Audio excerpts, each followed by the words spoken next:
What we've talked about so far is that how can we use the 5 C's to help with friendship? And we're having a conversation now about some of the challenges that people see socially with their kids and what that's like for them. We also talked about homework from last time, and many people said that they've been doing some things that we talked about that have been helpful. Someone bought a time timer, and their child wants to do a list, and their other child wants to participate on the list. Someone got some new clocks that have been helpful, analog clocks, and they had a family meeting and are doing the rule of 3. Someone's been doing lists, and that's helped, but his child still has trouble getting started on the list, and we talked about maybe covering up the other items so he could just see one thing at a time because he may be getting overwhelmed by the size of the list. And now we're talking more about friendship and social isolation. So again, I apologize for this oversight on my part. So again, Emily says, my son has trouble reading cues and other kids can be annoyed by that. For example, he would keep talking about things when other kids already lost interest. This is a very common challenge for kids with ADHD. And I think one of the best things that you can do is try to help him with this at home, to be able to ask him to see your face, to notice how you're responding, and if you're not interested. That he can't tell when people are no longer interested because he just continues talking. And so we want to start to give him feedback. Can you look at your sister's face? Does she seem like she's still interested? Does your dad still seem like he's still listening? So these would be helpful cues so that your child could start to practice it at home. Thais was talking about how she lives in a neighborhood with no sidewalks and that most of the social activities have to be pre-organized. He can't ride his bike, so there's no safe place to go alone. So it's really frustrating for teenagers. And so I would encourage you, Thais, to try to help him set up some social plans, as well as setting up a social plan or 2 at your house to help him. And maybe suggest a family goes to a movie and he could invite someone. He's going to need some support, and it's not easy if he has to be driven everywhere. That's a real challenge. Chris says he seems to have more friends. He used to be unwilling to do what another child wanted to do, but now he's okay if another child wants to decide what they are going to do. So that's how those executive functions mature. They sort of learn over time to do they don't like it, but they learn how to share. They learn how to take turns, and they learn some of that flexibility because they see the importance of that flexibility on the other side. Chris, you said you didn't do anything with him. I think maybe it's just some maturity. The school also does a lot of stuff with social skills and being aware of others' feelings with all kids. Maybe that's part of it. That's wonderful.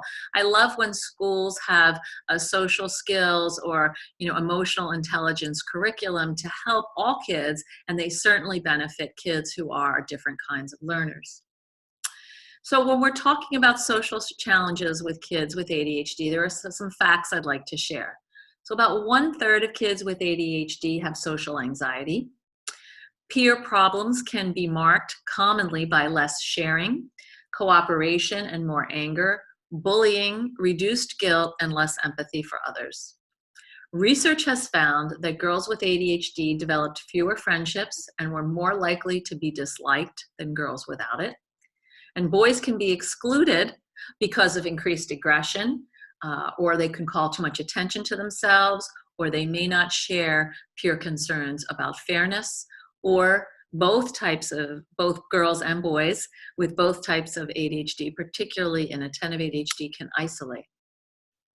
Some of the social challenges that are common for kids with ADHD are elevated levels of peer rejection and fewer close relationships. When I was recently in the United Kingdom and I met with a group of teens, and one of the kids said, well, I have ADHD and the reason kids don't like me is because I'm retarded. And, that's just not what ADHD is. And another person said, I have red hair and some of the kids call me a tampon. And, that's pretty cruel.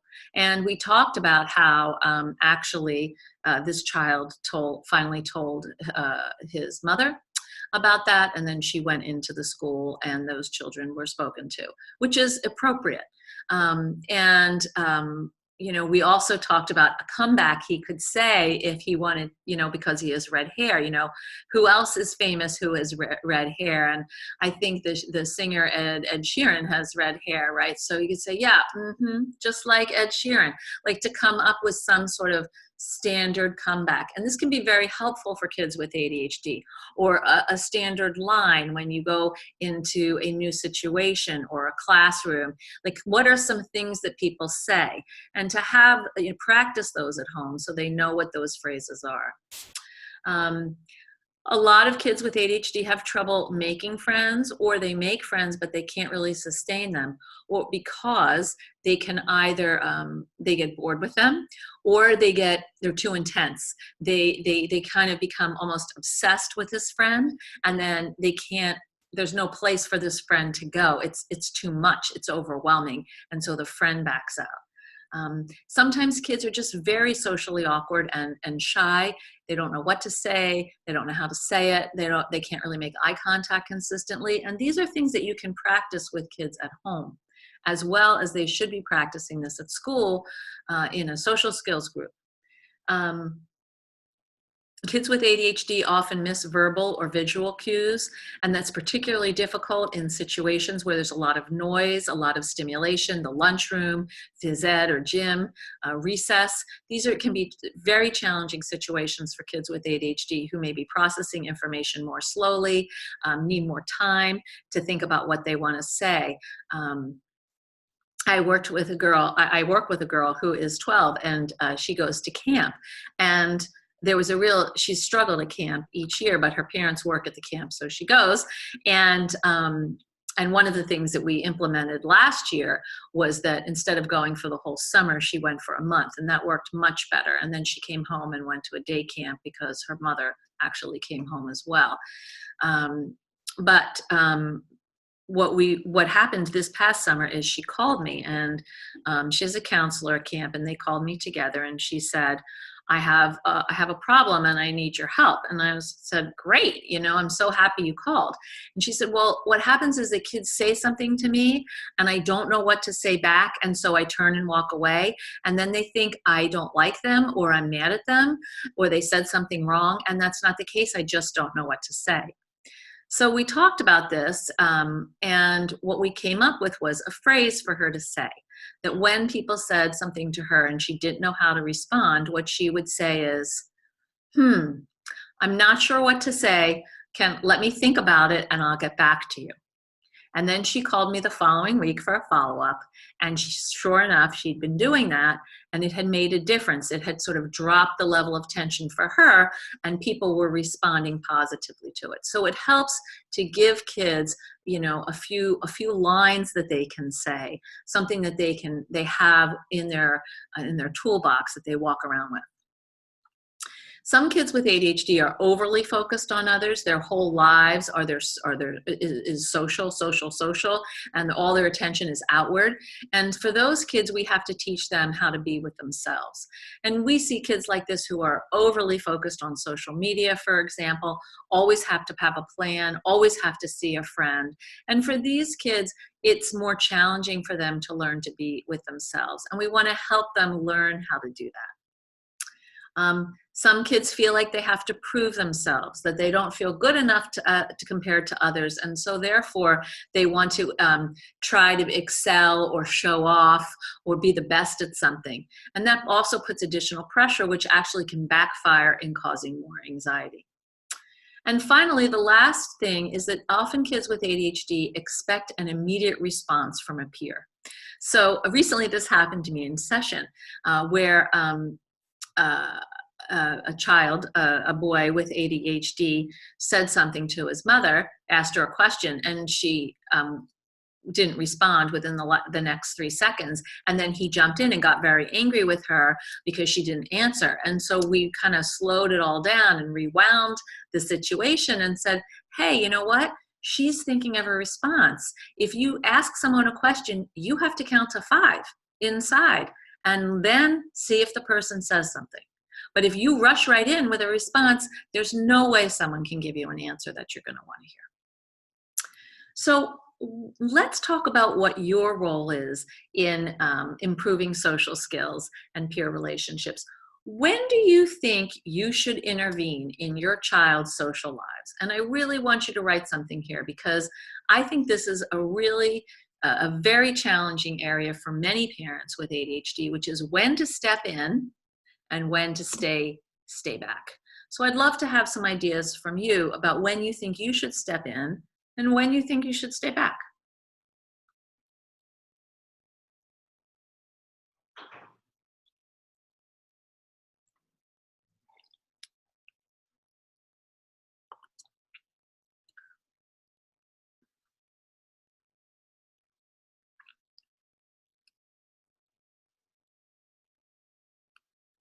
Anybody want to write something? Not seeing anything yet. When do you want to step in and when do you think you should stay back? Kelly, I step in when I hear or see things escalating beyond my son's control. Yes, that's actually a great time to step in. When you see things escalating and your son himself is escalating and can't manage himself, that is an appropriate time to step in and call a time apart or a break or redirect. Laura, when my son starts to get physical with his sibling or when he attacks verbally, absolutely. Because what's happened then is that he's already in an amygdala hijack. His feeling brain has taken over his thinking brain, and he needs you to help him, rein that feeling brain back to where it's supposed to go so that he can get back into his better self. When I think my son doesn't understand how he could behave differently to make the situation better. That's also a really good time when you notice that your son is struggling to kind of regain his her sea legs, that you actually step in. You might cause a pause. You might say, "Can I speak to you over here for a second?" And then you can give them some feedback without embarrassing them in front of other children. So we want to step in when we want to assist them in appropriate ways to make appropriate friend choices. So sometimes kids struggle with choosing people which you think are good examples for them or appropriate friend choices. And that can be because kids with ADHD may pick people who are with whom they feel comfortable, who they see similarities of themselves in, or kids who are struggling where they can be the helper, which would boost their self-confidence. You want to teach conversational skills and eye contact. I had a child who was a kind of a long talker, and he would talk a lot, and then his parents would want to say something and he'd get angry with them for interrupting. And so one of the things that we worked on was his parents saying, "My ears can't listen anymore. I need a pause." And he felt that that was fair, rather than putting him down for the things that he wanted to say or interrupting him where he felt shushed and that what he had to say didn't matter. Direct instruction about conversations and body language. So that's a help, but a direct instruction about conversations and body languages. This is how you take turns. You have to count to 5 if you ask a question. And in our culture, body language is an arm's length away from the next person. If you go beyond that arm's length in our culture in the United States, you're too close. If you're in China, or you might be in Central or South America, being close physically is considered culturally appropriate. But here in the United States and in parts of Western Europe and other parts of the world, that's too close. You want to help kids learn how touchy to be. Basically using the phrase, keep body parts to yourself, that some touching is okay and some touching is not okay. And if kids have trouble differentiating, then for a short period of time until they can grasp, that it has to be no touching. And finally, you want to explain, demonstrate, and label negotiation and compromise in your home. You want to teach kids what a negotiation is. A negotiation is you say one thing, and a negotiation, blah, a negotiation is not you say one thing, I say my thing, and then I give in to you. You know, a compromise solution is when you give a little bit and I give a little bit, and we meet in the middle. And so we want to continue to teach how to do that. We want to do that with them. We want to call it out while we're doing it, and we want them to see maybe you doing it with your husband or your wife or your partner, so that they can actually say, oh, this is what this looks like. Do we have any more questions about social issues before we move on to technology? Any questions at all?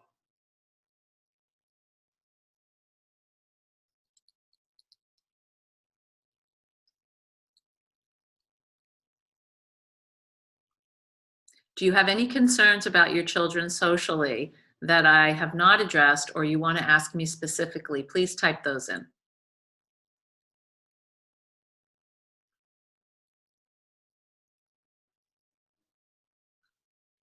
All right, Jackie says yes. Laura says yes. So I think that means there's some questions coming. So for those of you who joined a little bit late, I'm in Philadelphia.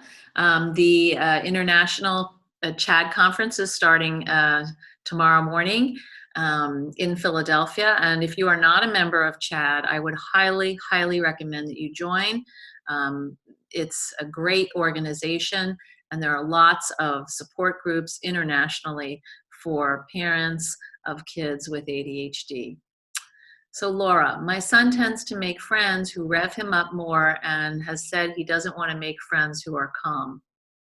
Well, why? I suspect that he likes those friends who rev him up more because it's interesting and fun and they get on a groove.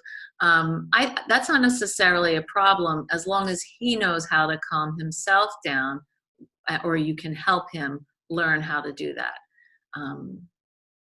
Jackie, how can I explain to my son that there are some appropriate and inappropriate times to visit friends? Laura, I'm there with you too. Yeah, so, I would just explain that there are hours of the day when we visit friends, days of the week when we visit friends, and as much as you would like it to be now is not one of those times. And that's hard for kids to say, and you will receive a reaction, and I think that's a normal thing to expect. But I think that, if your son is having friends over and he's getting revved up and you're concerned about that, then you get to step in and say, you know what, I think we need a body break here. So let's figure out what we can do that would be a game that we can sit down and play, or maybe a quick show we're going to watch. If you're okay, if there's a sleepover, they could have a movie or something. It's hard for kids with ADHD to understand that they can't just see their friends whenever they want, and or whenever the need arises, or hey, I want to go over there now. Like sometimes you have to call, you have to ask, and these are just things that you're going to have to continue to repeat and teach. We know that it takes time for kids with ADHD to learn things longer than neurotypical kids, and this is one of them. Any other questions about social issues before I move on to technology?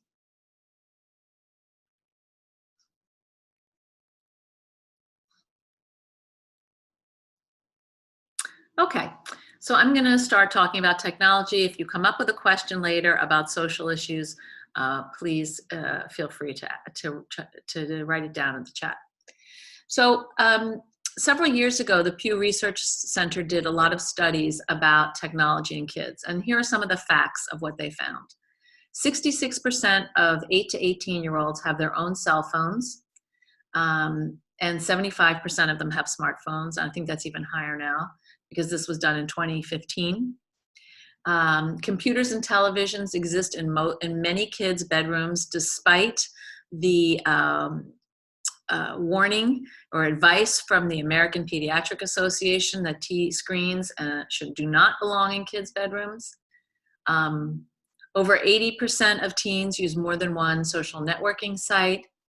Boys visit Facebook more than girls, 45% to 36%, and girls use Instagram more than boys, 61% to 44%, and Snapchat more, 51 to 31%. Older teens, ages 13 to 14, 15 to 17, use Facebook more than younger ones, 44 to 35%. And younger teens, ages 13 to 14, tend to use Instagram, 25%, as a platform they visit most, often with middle and upper income teens leaning towards Instagram and Snapchat, as compared to kids from households with incomes under 50,000 who use Facebook more often. Now, it's interesting, why do you think older teens are using Facebook more? And what happens is because there are Facebook groups, there are Facebook groups, and also if you're part of an organization or a club, they'll post things on their page so you know what's happening. And so what happens is, as kids age out of kind of the focus on social media and friends and who's liking them and who's not liking them and who's following them and who isn't, they start to use social media a little bit more for more of a purpose. When is the next play practice? When is the next key club meeting? Kinds of things. So what are some of the challenges that you're facing in your homes managing technology with your kids? I'd really like you to be specific here, and because I'm happy to address this topic in depth. So we know that screens can be habit-forming and potentially addicting, often that's with gaming, and that this dependency creates a loss of time. And what happens is that there's often a neglect of hygiene, of basic needs like eating and sleeping. Kids who are, quote, addicted to screens can be more prone to arguments, anxiety and depression when technology isn't available to them, and also social isolation and fatigue. Cyberbullying is on the rise, and in a Boston study of 16,000 high school students, only 1/3 of the cyberbullying victims reported their experiences to adults because they were afraid of adults overreacting and losing their technology. Gaming, there is a big difference between gaming to de-stress and gaming as a distraction from troubling issues such as anxiety or depression or social rejection. When gaming is a coping mechanism, or that is an avoidance for dealing with life outside of the computer, you want to seek outside help. We want screen use to be part of a healthy life package where you play sports and you see people in person and you do your studying and you hang out with your friends and maybe you practice your violin and you do a little gaming. That's a balanced media diet. And that's the goal. The World Health Organization has come up with a category called, gaming disorder. It's not been formally categorized as a diagnosis by the Diagnostic and Statistical Manual, DSM-5, which is what's used a lot here. But the World Health Organization and the International Code of Diagnoses does recognize it. When kids are not eating or sleeping and cannot be without their screens without, a major depression, and when there's a dependency, then we want to think about that there's a gaming problem, and that has to be dealt with a professional. And that there is a huge actual disconnect between what many parents think their kids are doing online and what kids are actually doing online. And so the important thing here is that you want to actually learn and figure out, what is your kid doing online? Where are the sites? Do you have parent controls on the computer? How are you monitoring or managing what's going on? So, okay, Chris, we either allow no screen time, 30 minutes or 1 hour, depending on the day of the week. He will not get off the computer or tablet, even when I warn him ahead and we set a timer. It ends up with a meltdown. And when even when he knows his time is done, he will go back to the tablet and be on it. He says he's not having screen time because he might be Googling something he learned about in school. He also had started listening to podcasts, so he has his headphones on all the time. Okay. So, Chris, I actually like that you have rules about screens in your house. I think that's really important. A lot of parents don't have rules about screens, or they have rules, but the rules are constantly being renegotiated and changed, which doesn't help anybody. And not getting off the computer is a big problem for most kids, and I'm going to teach you how to deal with that in a minute. Laura, when our child watches TV or uses his Kindle, no matter if it's one show or an hour, he gets angry. So it feels like letting him watch TV becomes a challenge as soon as it's over. Yeah, it's the getting off the screens. So what we want to start to do is practice what I call easy on, easy off. And I explained this in another class, but I'm going to explain it again. Let's say that you're Chris, and you allow your son to have 1 hour of screen time per day. Like, that's your ideal. He gets an hour. What you're going to do is you're going to give him 30 minutes automatically every day. There's no negotiating. There's nothing. You get your 30 minutes. You, as a parent, decide when those 30 minutes are, and I would highly encourage you that they happen after a have to. So I have to do my homework when I get home, and then I can have my 30 minutes of screen time. Or I come home, I get my 30 minutes of screen time while mom is cooking dinner, because otherwise mom can't cook dinner, and then I do other stuff. But they only get 30 minutes, because the other half is your golden carrot. This is how it works. Most kids will want the bonus, and the other half is your bonus. You get 30 minutes automatically, but the extra 30 minutes, that's what you have to earn. And the way that you earn that is by easing off the first 30 minutes. So you get your 30 minutes. If you have a tantrum, when I give you ample warning that it's time to get off, I use a time timer. I come in and I do rule of 3, and I tell you, put your eyes on my eyes, you have 5 minutes left. I will be back when there's 1 minute left, so you can extricate yourself, and you still have a tantrum, then you're showing me that you actually you can't earn your bonus for the day. And that's it. The next day you start all over again. And it's the same thing over and over until your child learns how to ease off the screen, whether it's the television, whether it's the computer. Now, Laura, if your child cannot watch one show without getting angry, then maybe it's time for a screen break. Maybe screen breaks are during the week, and he can earn a little bit of TV during the weekend.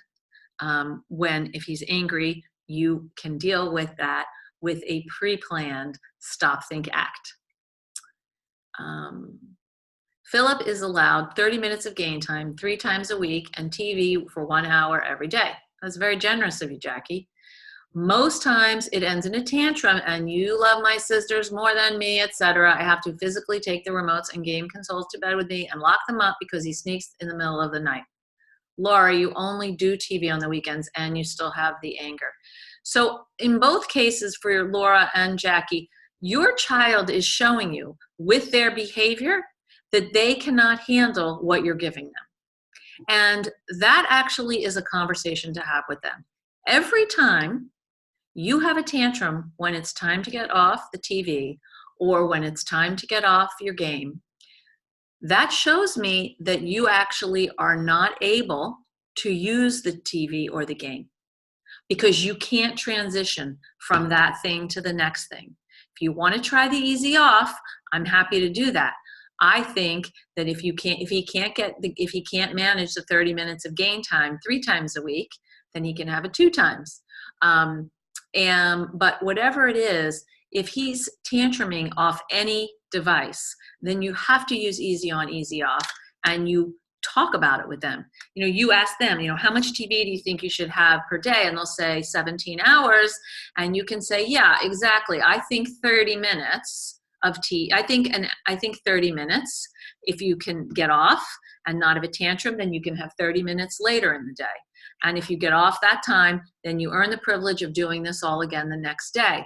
And if you have a tantrum the second time, then the next day is a screen-free day. And that's it. And I think one of the challenges is holding on to that.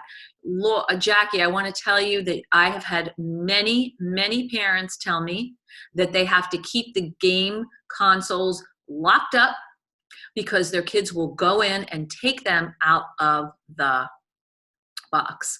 So I think that's important. And I think that if your child is ending up in a tantrum, then maybe 30 minutes of game time and a half hour of TV. Until he can transition off the games, he can earn more TV. So you might want to cut it back. And each time he transitions off the game time on that day, he will earn extra TV time. And on the other days, he gets 30 minutes. He can have his hour. No, wait. Let me start that again. Sorry. So what I want to say is, if he gets 30 minutes of game time 3 times a week and an hour of TV every day, then what I'm thinking is that he can have, on the days when he gets off his game, maybe he could have a little bonus TV of 15 extra minutes. The days when he just has TV, if he can't get off the TV without a tantrum, then he doesn't earn the TV the next day. Or if he basically can't get off his game console without having a tantrum, then maybe one option could be he doesn't earn gaming the next time it's supposed to come up. I mean, I think it's important that the consequences are related to the action. And instead of framing it as a punishment, you frame it as an earned privilege. You are earning the privilege of TV time. You are earning the privilege of gaming. And if you are acting this way, you're showing me that you're not ready for this privilege, rather than I'm taking this away from you because because of how you're behaving. That actually frames it in a negative light, even though the behavior is unpleasant, but it's not letting them know that they can actually learn the skills they need. So we want to create a technology contract with privileges that are earned and with age and maturity. And so you might want to refer to a website called commonsensemedia.com for sample contracts and other useful tips. For example, a child has a phone, I will keep you as a friend on all my social media. You sign that. I will turn my phone into you at 9 o'clock. I will, whatever you want it to be, where is the technology going to live in the evenings? Because it shouldn't live in their rooms. It has to live with you. And if that means you get a safe, you get a safe, but it cannot live with them. Because the problem, thank you so much. The problem is that they can't monitor themselves. So Chris says commonsensemedia.org. Thank you for the correction. I love this website, so I'm kind of embarrassed that I got it wrong. But it's really a great one. And also the American Academy of Pediatrics has a lot of helpful information about technology as well. Yes, you've done that, Jackie. Yes, that makes a lot of sense, especially because he is the ODD in conjunction. Exactly. So you want to have a sample contract that you sign, you put up on the refrigerator so that everybody can see what the agreement is, and put something in there for yourself too. When I come home from work, I won't look at my phone for 30 minutes, or I won't look at my phone for an hour. So, or whatever it is, so that your child knows that you're working on something too. Because one of the issues for kids today with technology is parents and their technology. And they feel that it's incredibly hypocritical that they have to get off their thing, but their parents are on their device. And so it's great to have some tech-free time in your family. What are those times? Dinner time, bedtime, maybe, one afternoon on the weekends. Create family-free tech time And you can all put your phone down. If you have a sick parent, or you are on call for your job, then obviously you could leave your buzzer on. But that can be explained in advance. It's important that you have some time each week as a family, and sometimes it's for families that are religious. It could be in conjunction with going to church or synagogue, or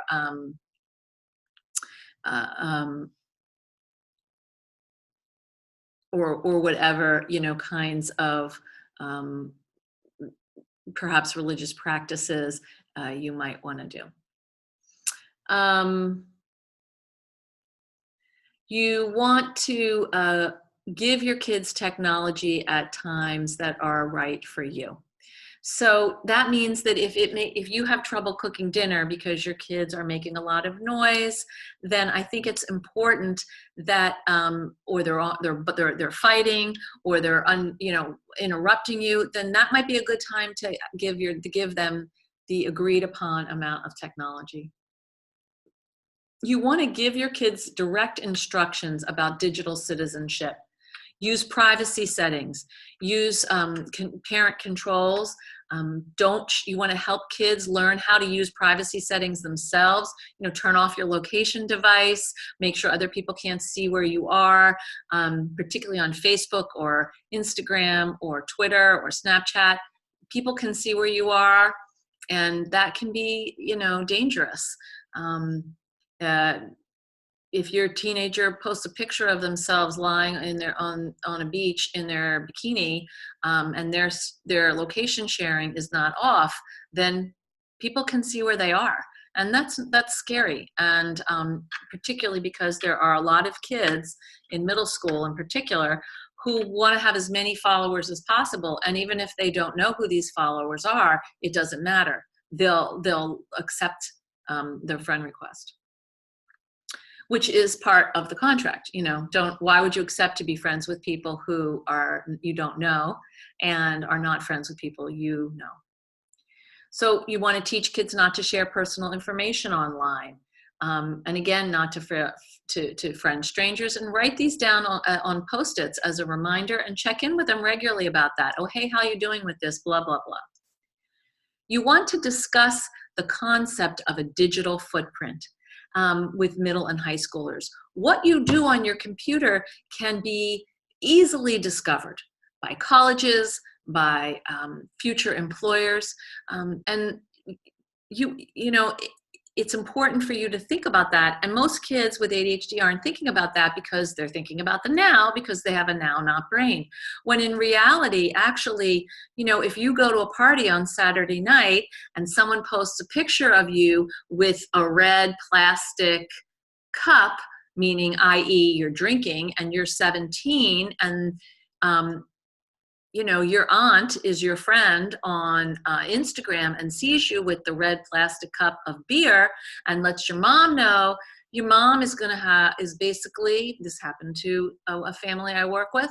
The mom was like, you have to call her and tell her to take that picture down. And by the way, I need to be your friend on this particular Instagram because you unfriended me, and that's not okay.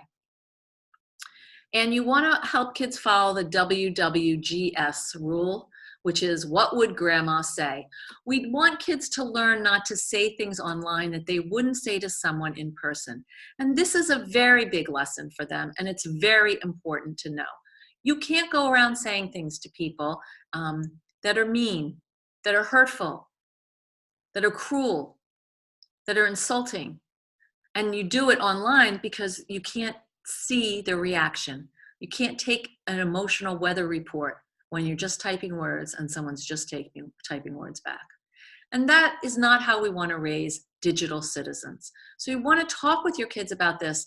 And I'm sorry to say, not once, not twice, but multiple times. Particularly if they're engaging in a behavior that's trending towards something you don't want them to be doing. So Emily says, my son needs to work on the computer for his homework. Yes, but he often starts a YouTube video or an online game while he is doing his homework. No, We tried to block all the sites that distract him, but he keeps finding new things to play or watch. Okay, so for your son, as far as I'm concerned, he gets one browser open and one tab, and that's his homework. And until he's able to just stick with doing his homework, you get to stay with him in family work time. Otherwise, he hasn't earned the privilege of being on his own and not having you there. I don't know how else to say that. Again, technology is an earned privilege. It is not something you need for life. What we need today, what do kids need? They need food, clothing, shelter, healthcare, education, love. Technology is not a need, it's a want. And we give it to them, and we ourselves treat it as a need instead of a want. It's an adjunct to life. It is not life itself. And for many kids, technology is life. What happens online is real life. And, in terms of what's happening on your Facebook page, what's happening on your Instagram account, what's happening on Snapchat. When, there is online, and it's true that for today's kids, online is the cool place to hang out. In my day, when we went to the mall, or you may have gone down the street to the Y or the Boys and Girls Club, or wherever, the bodega. But today kids go online. And the problem is that there aren't the same kinds of repercussions or responsibilities or accountability for online behavior. And so we really have to teach kids about how to be online safely. And if you want to watch some great documentaries about this, there's one on CNN called 13. That's you can get on YouTube, speaking of technology. And then Diane Sawyer did one, which I cannot remember the name of, but it was in the last year. And I'm happy to look it up for you if you want. It might be in your bibliography or your reference list, so check that out. And if it's not, just let me know, and I can look it up on my phone or send it to you. So do we have any more questions about technology?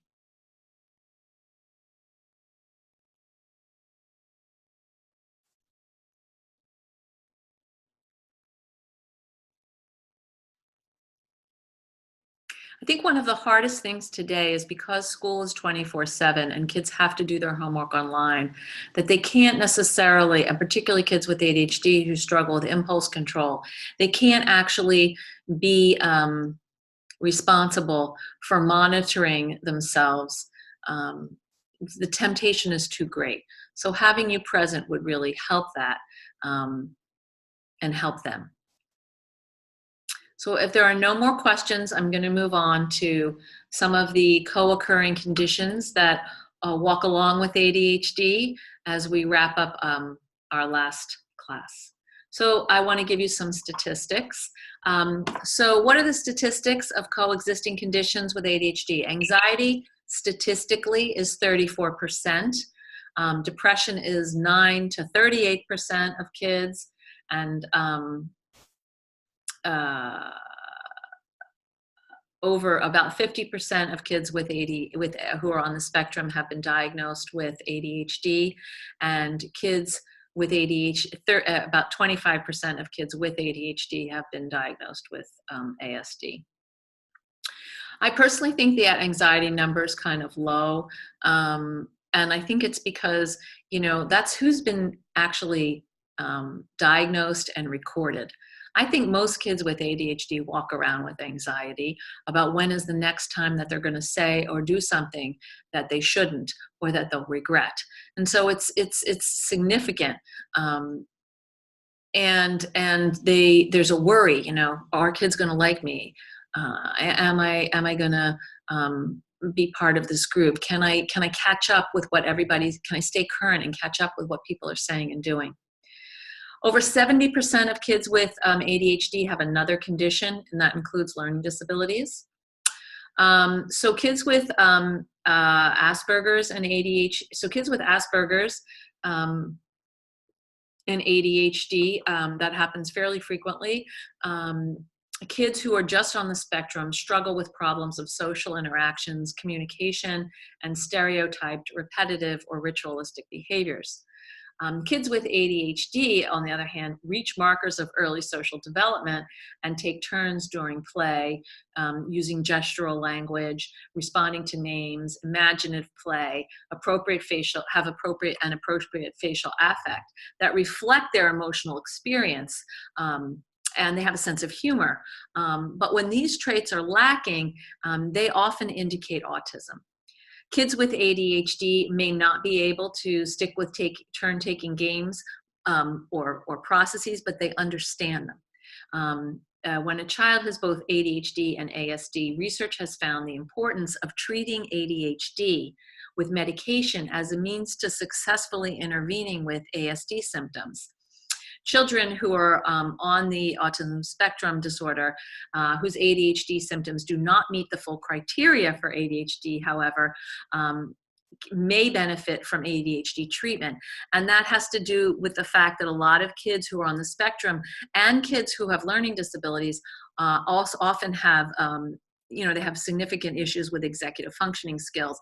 And so particularly kids who have ASD, the ADHD meds can help with their processing speed and their working memory challenges.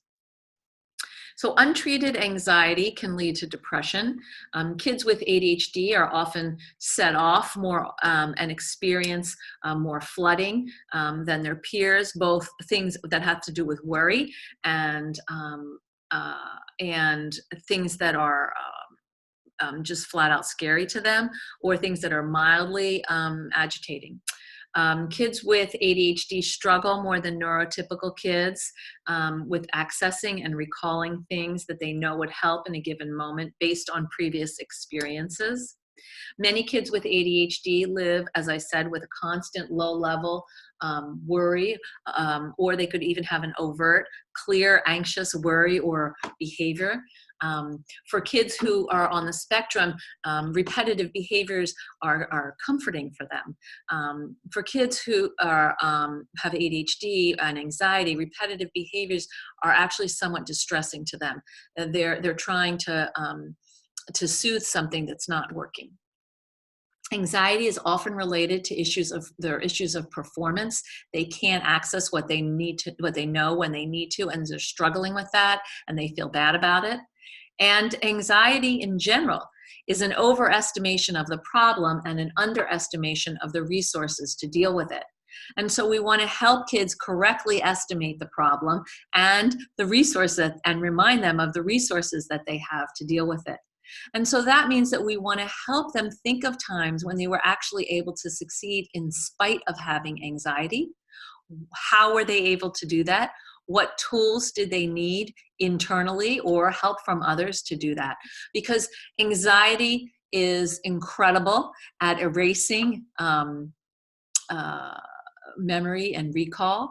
And so we want to really constantly kind of bring up other times as a way to help kids solve these issues. Now, in terms of depression, this is usually related to shame and poor resilience. These kids are disconnected from aspects of themselves that they like and feel proud of.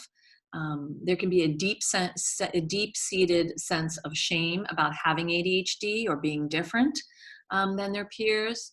They expect to hear negative comments about themselves. They tell themselves negative comments. There's a steady stream of negative self-talk, which we want to try to counteract, as we've said many times, through celebration. And that, shame, anxiety, and depression are all deeply connected. And so it's not uncommon to see kids struggle with all of these at the same time. So I'm curious, how have you been approaching your child's mental health issues? And do you have any questions about some of these co-occurring conditions?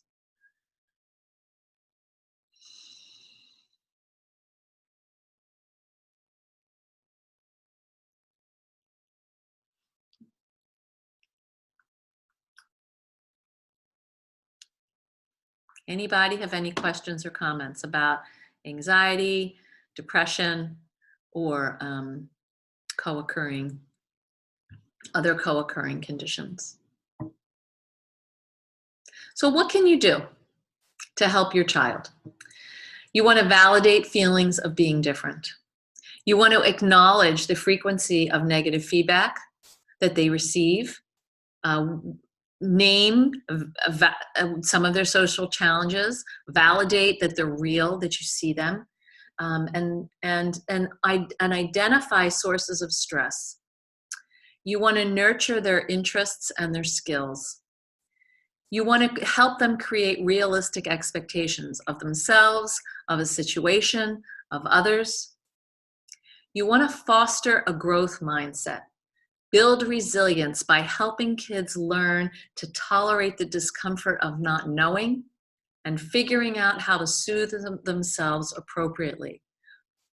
People who are anxious because it's uncomfortable not to know.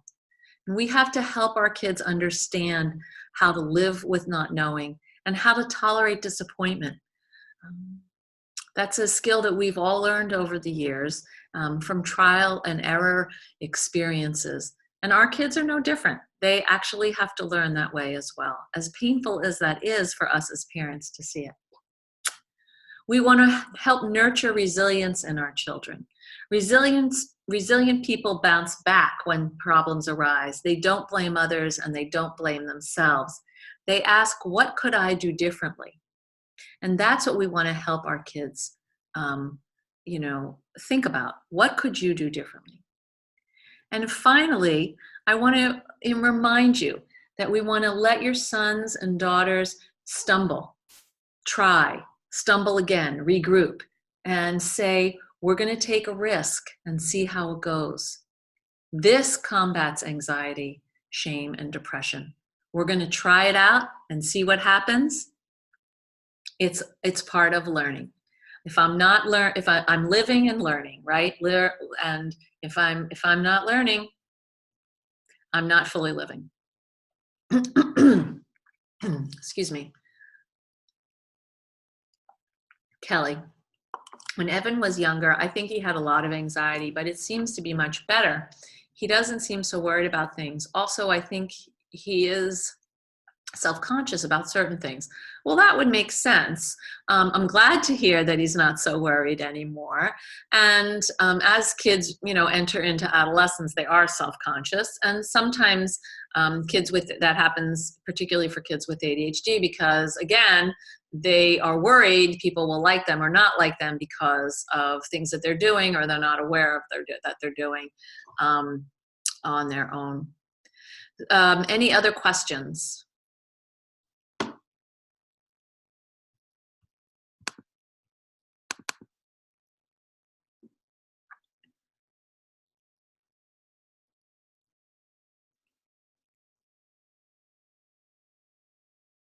So this is our last class.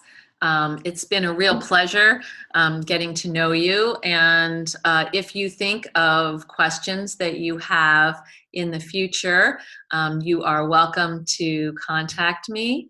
I don't know if anyone wants to sort of think back on the things that we've discussed in these last 4 sessions. If there's any topics that I haven't covered that you would like to ask me, or if there's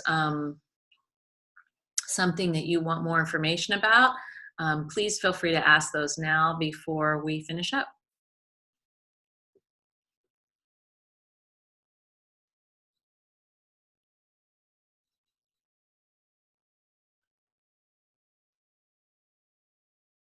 Everybody's quiet tonight.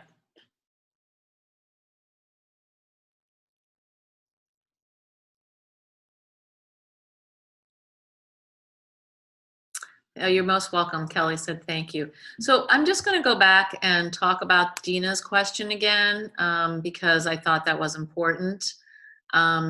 Dina said that her daughter wakes up every day and says she doesn't want to go to school and it won't stop. And one of the things that I suggested to Dina was that rather than try to negotiate with her daughter or discuss it, that you just basically do some reflective listening and say, I hear that you don't want to go to school, but every day when I pick you up, you're pretty happy. So we're going.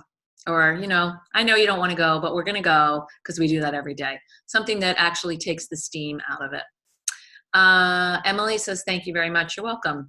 Thais, horrible job of trying to get the 6-year-old twins down for bed. Sorry, so quiet. Thank you for everything. Oh, you're all so welcome. It's been my great pleasure. And I am thinking about doing an ongoing parent support group online. I'm trying to figure out the technology. So if you're interested, send me an email. And we'll try to put together a little support group where I'm not talking nearly as much, and there's a theme, and we are all talking to each other. So take care. If you're interested in the support group, let me know, and I wish you good luck and a wonderful evening. Okay, send me an email if you're interested. Thanks so much. Bye.